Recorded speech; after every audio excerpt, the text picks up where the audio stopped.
Goeienaand broers en susters. Ons gaan vanaand vooraf sing uit Psalm 2. Nou hierdie psalm is een van die messiaanse psalms en daarin sal u sien dat die Here die geskiedenis bepaal. Ons sien dit ook, sal dit in die prediking in die lied van Maria sien wat sy gesing het toe sy nog voordat die Here Jesus gebore is. Ons sing dan Psalm 2, dit is die Tosiusberuiming, vers 1, 2 en 4.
Ons verklaar en bely nou dat ons hulp is in die naam van die Here, hy wat die God van die geskiedenis is en alles in sy hande hou. Genade vir u en vrede van God ons Vader deur ons Here Jesus Christus in gemeenskap met die Heilige Gees. Amen. Ons sing weer van die magtige koning ons Here uit Psalm 48, die eerste en die derde verse, en ons sing daar van die Kloeteberuiming.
Ons bid nou saam. Troue Vader in die hemel, die feit dat ons vandag hier is, wys dat U steeds U hand oor U kinders hou, oor hierdie wêreld hou, te midde van rampe, te midde van tekens van U almag, soms dinge wat ons nie verstaan nie, weet ons, Here, U regeer. U regeer ons wêreld. U regeer die heelal. U hou elke planeet op sy plek. Daar sou chaos wees, totale chaos, ook op hierdie aarde, as U ons nie in U hande gehou het, soos U alles geskape dinge op sy tyd laat gebeur, op sy plek laat plaasvind, daar waar U dit wil. Ja, Here, ons staan soms voor raaisels wat ons nie kan verklaar nie, raaisels in ons eie lewe, raaisels in die geskiedenis van die wêreld, baie dinge, en dit weet ons, Here, is die gevolg van die sonde van die mensheid, van ons eie sonde. Maar ons weet ook, Here, U het die Verlosser gestuur, soos U beloof het, soos die eeue dit uitgespel het, om hier onder ons te kom woon, as 'n nederige kind wat gebore is, om ons met U te versoen, op 'n verskriklike pad wat hy moes loop. Maar ons dank U daarvoor, Here, dat dit moontlik was, dat ons weer na U toe kan terugkeer. Ons wat U liefde versmaai het in ons sonde, 'n hele mensdom, wat op pad was na verwoesting, het U kom verlos. Nie almal nie, want daar is hulle wat hulle teen U verset het deur die eeue, maar hulle wat U gekies het en geroep het, ons kan getroos lewe, omdat ons weet in die hande van so 'n magtige Vader, so 'n liefdevolle Vader, is ons veilig. Ons wil bid, Here, dat U vanaand ook vir ons U woord sal oopmaak aan die hand van 'n eenvoudige meisie, wat deur die Heilige Gees gebruik is, om die troos vir die wêreld aan te kondig. Ons wil vra, Here, wees met ons almal in hierdie tye, waar daar 'n tydjie van rus is. Mag ons onthou, ons bly steeds in U diens. Niemand is op aarde, leef op aarde en gaan en beweeg op aarde, sonder dat U dit weet nie. Dis 'n misterie, Here, want hoeveel dinge vind plaas op aarde, hoeveel gebede styg tot U op, miljoene, en U hoor elkeen. U bepaal elkeen se lewe. U beskik oor alle dinge. Ons sien dit in die natuur, ons sien dit in die geskiedenis, en ons sien dit in ons eie lewens. As ons kan terugkyk of vorentoe kyk, dan het ons beloftes wat ons dra elke dag. Ons bid vir ons land, Here, ons dink aan die tydjie van rus wat vir baie ook 'n tyd van eensaamheid sal wees. Vir ander miskien 'n tyd van rou, onverwags, want ons weet wat op ons paaie gebeur.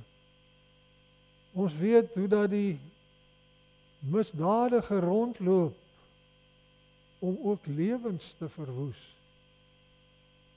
ons hoor dit wêreldwyd, dat mense sinneloos mekaar afmaai, en dit om die bose harte en die bose begeertes te bevredig. Ons wil bid, Here, seën u woord wat ons nou bring. Ons dink ook aan ons kinders wat nou pas uit die skole uitkom, sommige van hulle na matriek, nadat hulle skoolloopbaan voltooi het en nou die wêreld tegemoet moet gaan. 'n Wêreld vol onsekerheid, met nuwe ontwikkelings wat ons nie eens altyd verstaan of kan byhou nie. Ons bede is, hou u hand oor ons, en mag ons in nederigheid ons hulp elke dag by u soek en vind. Ons vra ook nou, Here, seën u woord aan ons harte, gee dat dit ook troosryk na ons toe sal kom, soos u dit vir u kinders geopenbaar het. Dit bid ons alles in die naam van Jesus Christus, ons troue verlosser. Amen. Ons sing nou weer saam skrifberuiming 4-1. Hier sing ons van die beloftes wat die Here vervul. Al het dit soms honderde jare gevat. Skrifberuiming 4-1, vers 1, 4, 5 en 6.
Ons lees nou hierdie loflied wat ons nou gesing het, die loflied van Maria soos ons het opgeteken kry in Lukas 1 vanaf vers 46.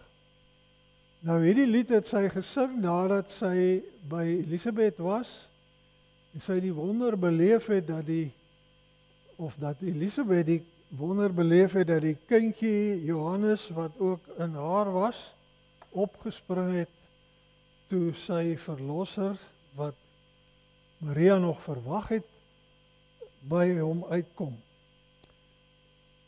So vers 46 gaan nou voort by hierdie gebeure. Ek lees uit die 2020 vertaling. Maria het toe gesê, my siel loof die Here.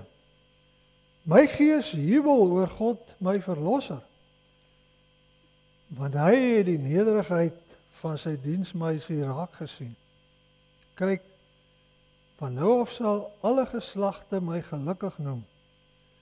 Want die Magtige het groot dinge vir my gedoen. Ja, heilig is sy naam. Hy bewys ontferming van geslag tot geslag aan hulle wat vir hom ontzag het. Kragtige dade verrig hy met sy arm. Die denke van hoogmoediges verwar hy en geringes verhoog hy. Hongeriges versadig hy met goeie gawes en rykes stuur hy met leë hande weg.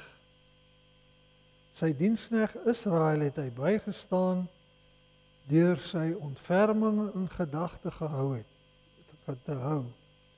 soos hy dit aan ons voorvaders beloof het, aan Abraham en sy nageslag vir ewig. Maria het ongeveer 3 maande by Elisabeth gebly en daarna teruggegaan huis toe. Ons staan stil by vers 50 en 55 van die gedeelte wat gelees is. Maria sê hy bewys ontferming van geslag tot geslag aan hulle wat vir hom ontzag het, soos hy dit aan ons voorvaders beloof het, aan Abraham en sy nageslag vir ewig. Paulus skryf in Filippense 1 dat ons op die dinge moet konsentreer wat werklik saak maak. Nou in daardie konteks is hy besig om met gelowiges te praat oor hulle persoonlike lewe en hulle verhouding met mekaar. Maar ons kan dit ook toepas op dit wat ons sien gebeur in die geskiedenis. Een van die duidelikste aanduidings dat die Here die geskiedenis bepaal, is te sien in 5 groot gebeure wat oor die wêreld plaasgevind het. Verskillende tydsaanduidings, eeue voor die koms van die Here Jesus, met sy koms, met sy tyd op aarde, maar dan ook wat daarna voorspel is en gebeur, en dan kan u maar in Openbaring gaan lees hoe dit uiteindelik, hoe die geskiedenis sal uitloop. Ons sien in die verloop van die geskiedenis die almag van die Here oral waar dit wat voorspel is, dit wat die Here beloof het, dit gebeur. Net soos wat ons God se almag in die natuur oral om ons sien, as ons oë het daarvoor, sien ons dit ook in hoe God die geskiedenis eeu vir eeu bepaal en hoe alles gebeur volgens sy raadsplan. Nou, in die Grieks gebruik hulle 2 woorde vir tyd. Die een is chronos of kronos. Dis tyd op 'n horlosie. Nou, ons kyk heel erg na ons horlosies, maar ons onthou nie presies wanneer ons wat gekyk het nie. Maar dan is daar 'n ander uitdrukking vir tyd, en dit is die woord kairos. Kairos is 'n ingrypende gebeure wat elkeen van ons raak, wat ons onthou.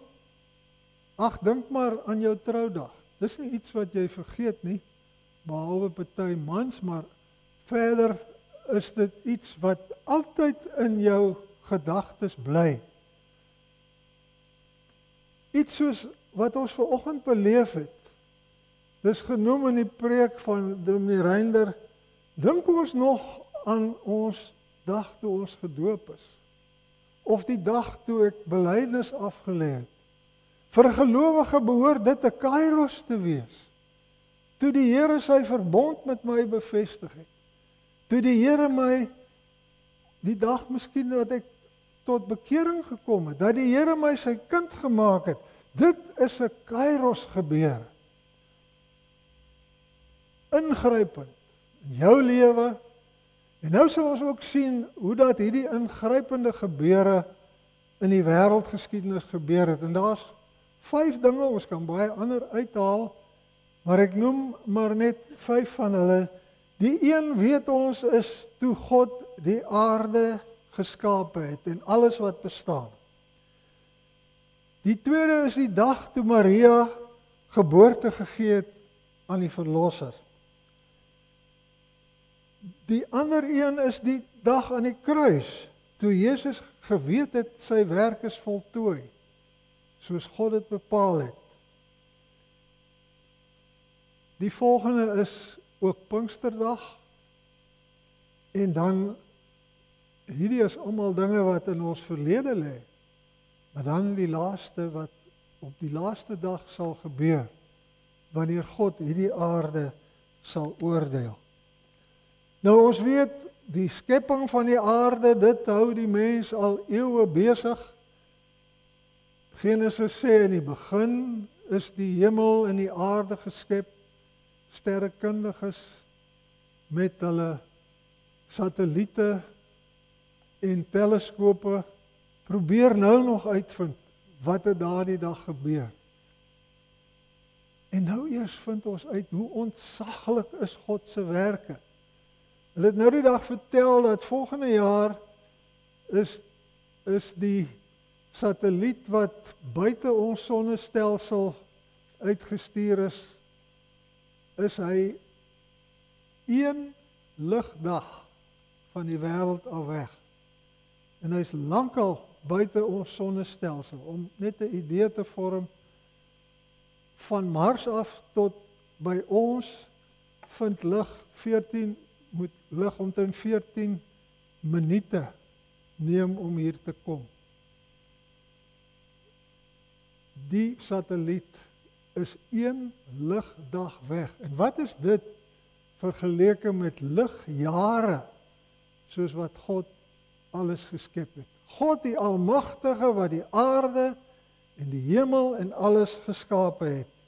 Dit is die een groot, of die eerste ontsaglike gebeure. Johannes praat daarvan, as hy in sy evangelie begin, in die begin was God daar, en hy het alles, en Christus was saam met hom medeskepper, die woord was daar. En toe het daar in hierdie wêreld lig gekom. Hoekom was hierdie lig nodig? Want na die skepping, weet ons, het die sondeval gekom, het die mens hierdie aarde in 'n verskriklike toestand gelaat, oorloë en haat en opstand teen God, afgoderry, en toe het die lig aangebreek.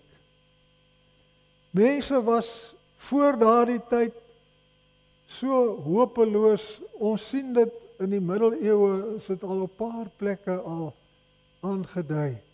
In die middeleeue was daar 'n sogenaamde dode dans. Dit was wanneer mense op die plein van die stad almal moes kom saam dans.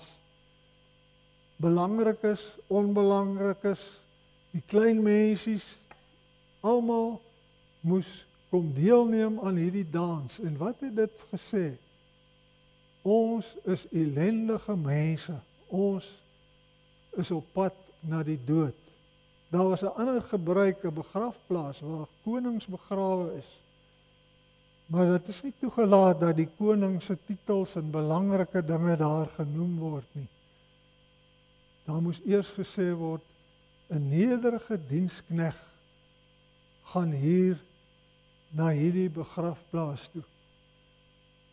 Die mense het nog gedink daaraan, dat daar 'n dood en 'n oordeel is. Vandag, hoe vier baie mense die dood? Hulle dink terug.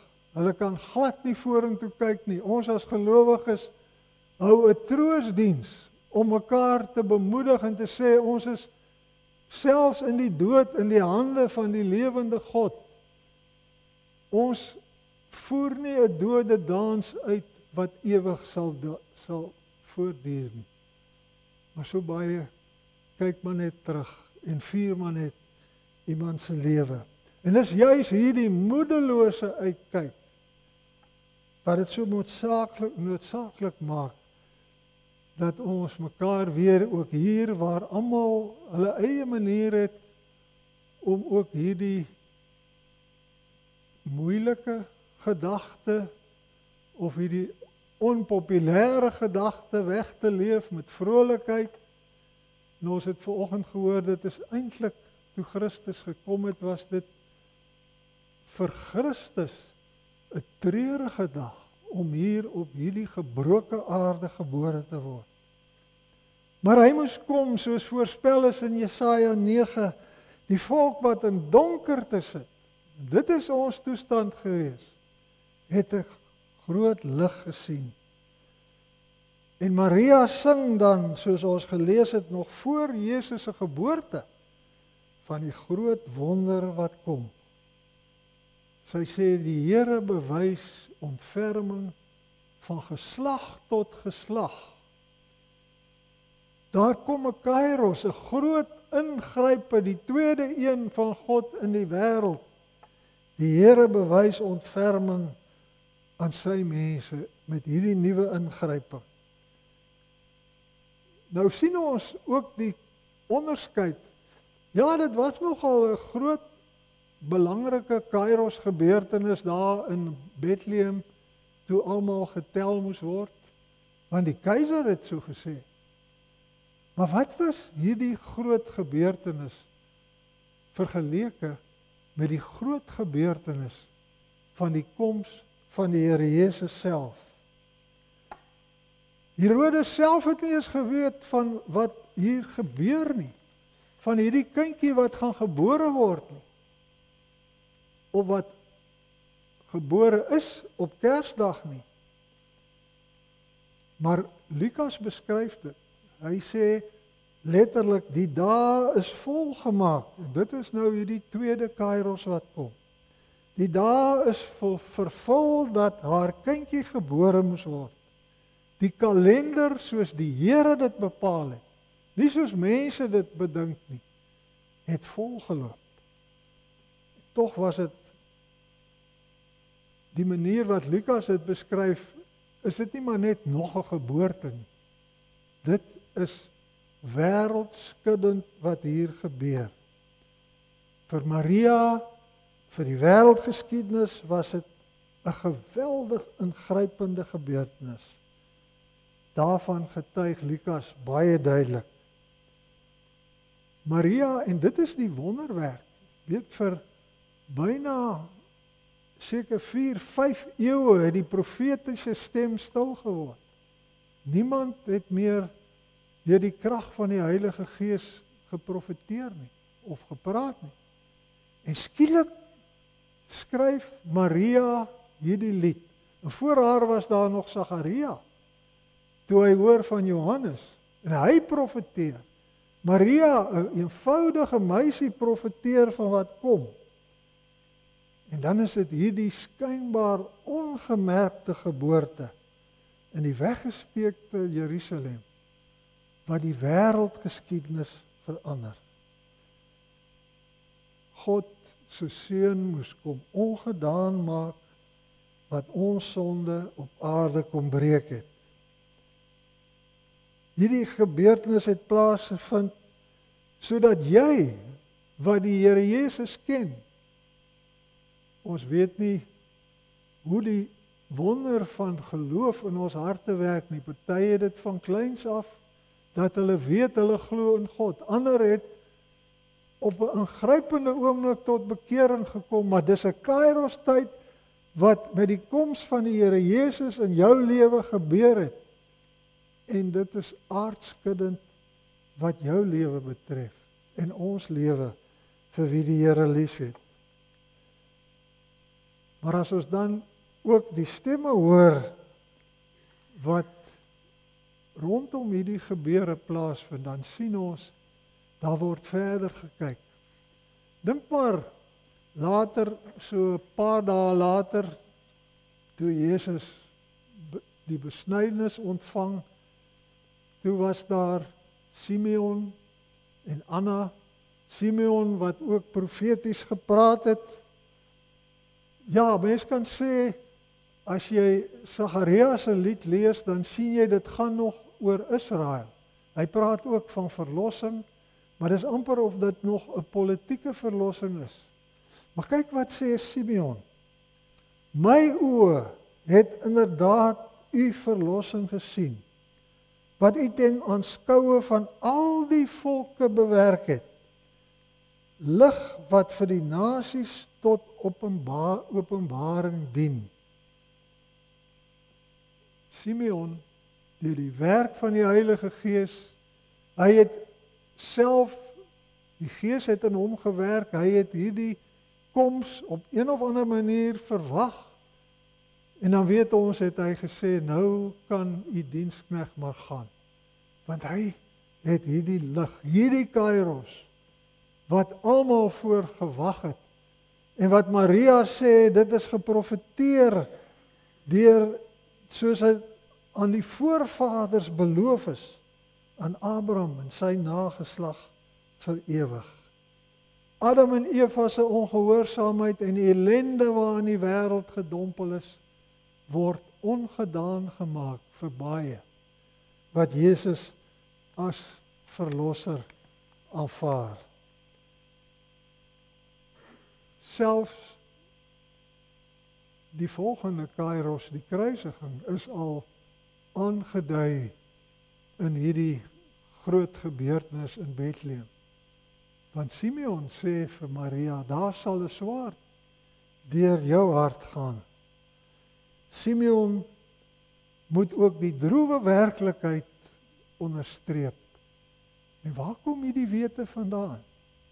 Dis die krag van die Here van die geskiedenis wat stap vir stap sê wat verder gaan gebeur. En dis opmerklik hoe dat dieselfde aardskuddende gebeure wat met Jesus se geboorte plaasgevind het, ook gebeur wanneer hierdie swaard deur die hart van Maria gaan, toe Jesus gekruisig is, en dit is die derde kairos gebeure in die wêreldgeskiedenis. Die skaapwagters het lofliedere gehoor, vanuit die hemel. Daar sien u hoe God alles bepaal, nie mense nie. Herodes weet niks, maar die wyse manne uit die ooste ontvang die lig. En kyk wat gebeur by die kruisiging. God gryp weer in, daar is 3 uur duisternis. Die mense sien dit. Grafte gaan oop, mense staan op. So aardskuddend is die dood van ons Here Jesus, wat volg 33 jaar na Jesus se geboorte. Die kruis word dan in hierdie derde geskiedenis gebeure, die simbool van God se onuitspreeklike liefde. Jesus betaal aan die kruis vir my en jou sonde.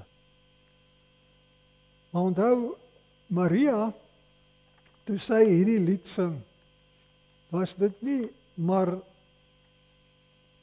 'n eenvoudige liedjie nie. Daar's mense wat sê, haar liedjie was lewensgevaarlik.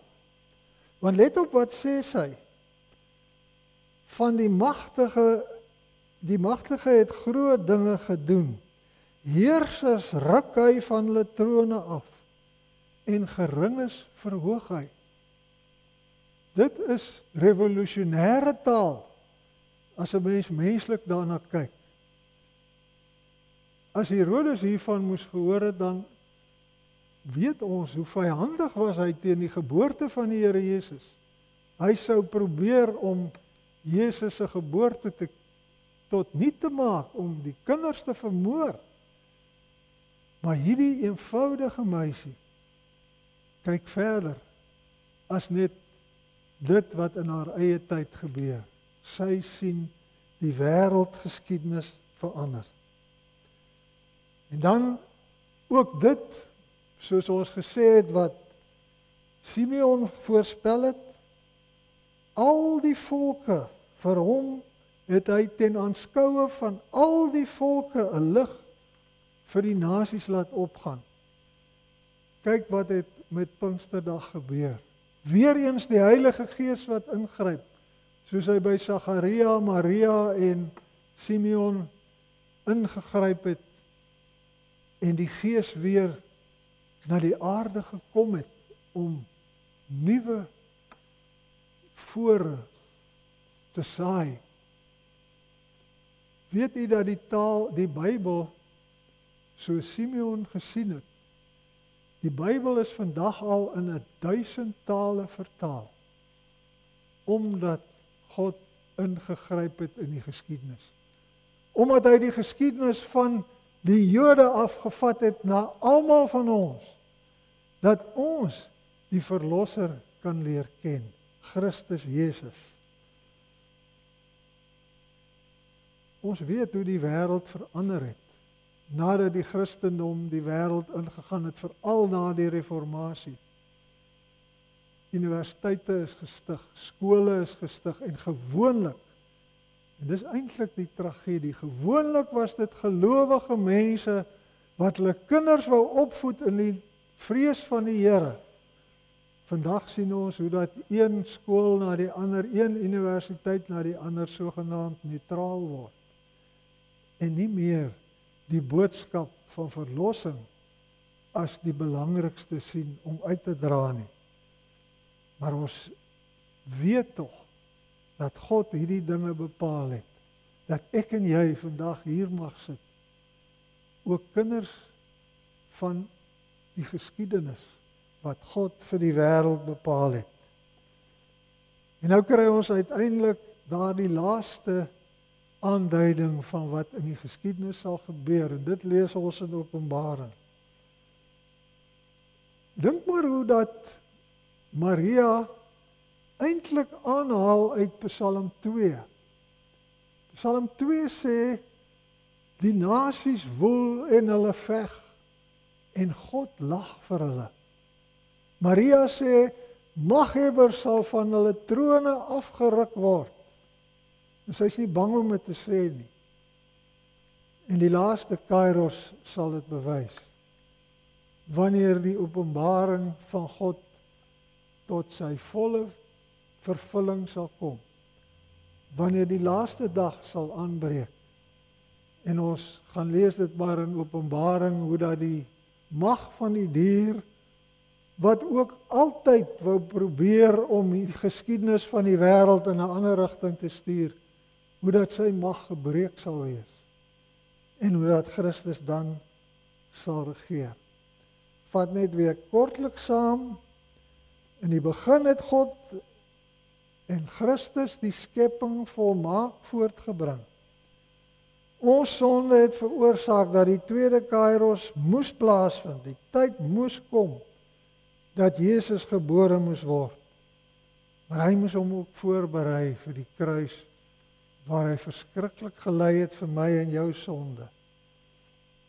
Maar hy kon ook uitroep aan die kruis, dit is volbring.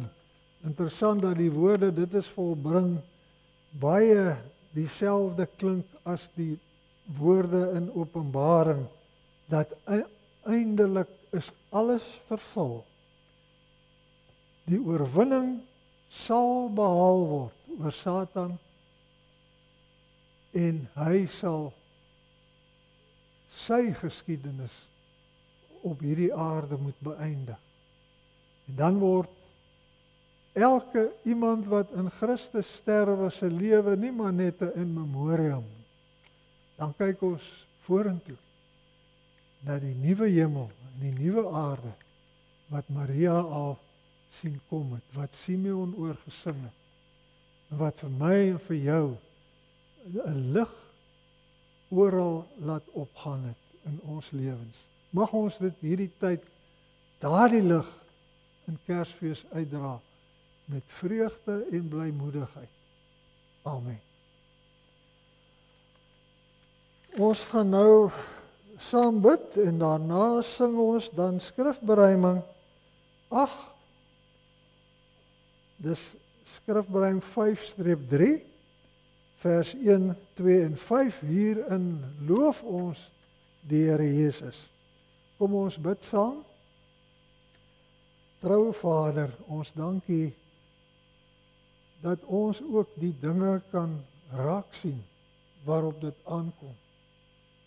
Want ons het u woord, wat so vol profeseë is, wat so vol vervullings van profeseë is, dat dit net 'n blinde is wat nie sien hoe dat u die geskiedenis in u hand het. En dit terwille van ons sondaar mense, wat in sonde geval het, en sonder 'n verlossing nêrens sou kom nie, behalwe om u oordeel tegemoet te gaan.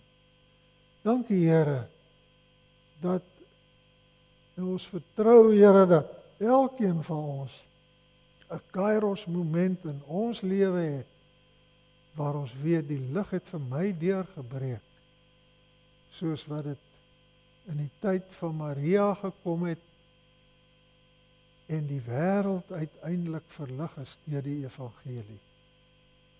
Ons dink aan hulle wat ly, Here, omdat hulle bereid is om op te kom vir u evangelie. Ons hoor boodskappe uit Noord-Korea, uit China, en nou selfs uit Indië, waar Christene vervolg word, ook in Afrika, in moslimlande. Dankie Here, dat ook hulle soms in 'n sterwensuur kan weet, die Here bepaal elke mens se geskiedenis, en hy sal sy kind nooit laat verlore gaan nie. Ons dankie daarvoor. Amen.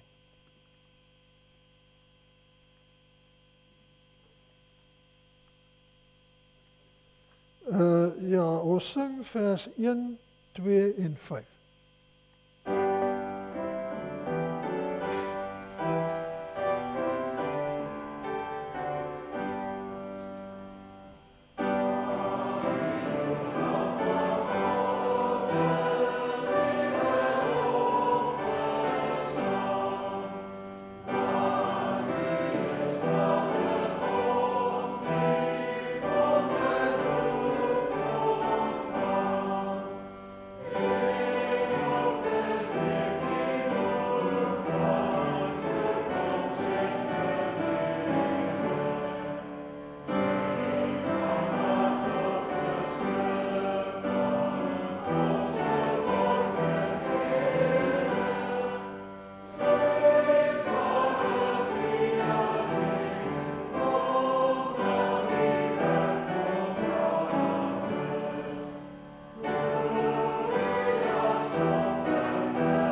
Luister nou, as die Here u seën, gaan dan in vrede huis toe. Hierna is daar net 2 afkondigings. Die genade van ons Here Jesus Christus, die liefde van ons Here Jesus en die gemeenskap met die Heilige Gees is by ons almal.